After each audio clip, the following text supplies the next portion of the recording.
Here we go. Wow. Nice to have you here. Hey, that's, you look back at those films, I mean, that's a while back, but you're just babies in that, of course. How old were you when you made the first one? I was about 10 years old. I just turned 10. 10 years old, and that's what, so you're 18 now, is that right? Or just I'm about 19. 19? Okay, so a way back, and you all look so young. I mean, Dan in particular looks tiny. He looks like he's about 6. He was small, though.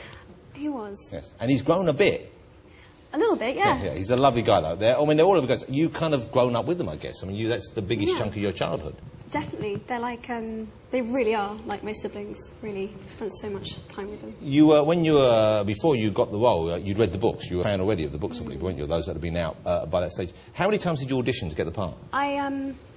They found Dan very late in the process. He never actually kind of, he didn't kind of go in for auditions. He was kind of a friend and whatever. Anyway, so kind of they were trying to find the right Harry to go with. I think they had Rupert and I in place earlier on. So they found you already? They found us, and we kept auditioning with lots of different potential Harrys. So I did 8 auditions, maybe 8.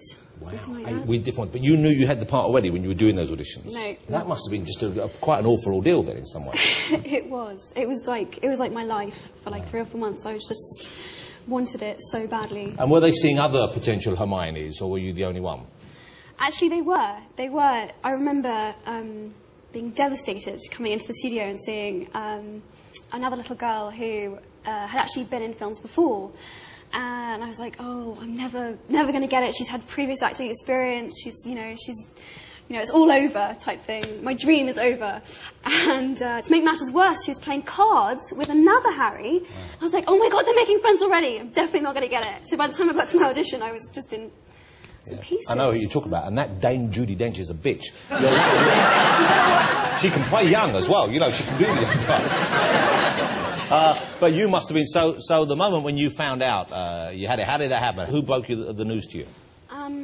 We came into the studio for another audition, and David Heyman, who's the producer, sat us down in his office and said, You're the preferred candidate. I remember him saying that for the role. You are the preferred candidate? Yes. So he didn't actually say you had it yet then? Well, no, that was it. 5 minutes later, there was a picture of us online, and it was all going crazy. That's weird. That kind of strange use of words, that you are the preferred candidate. Yeah. He was still hedging his bets up to the last minute. Well, I guess. Maybe he didn't really want me. So when you heard preferred candidate, did you think, great, I've got it? Or did you think, what does that mean? Probably. My 9-year-old self was like...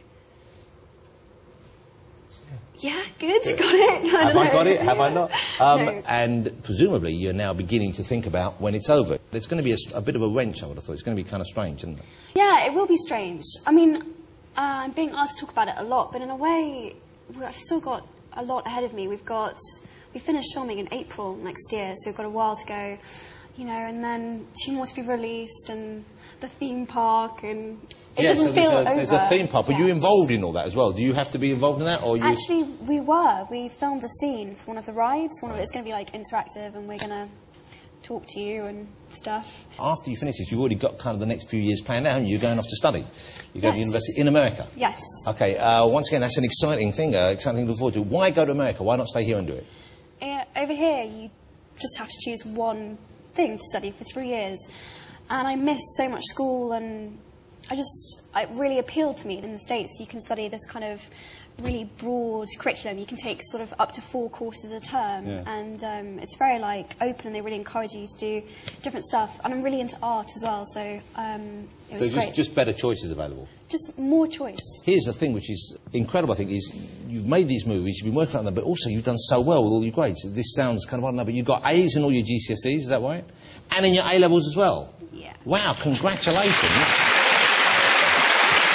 That must be really hard to be studying when you're filming.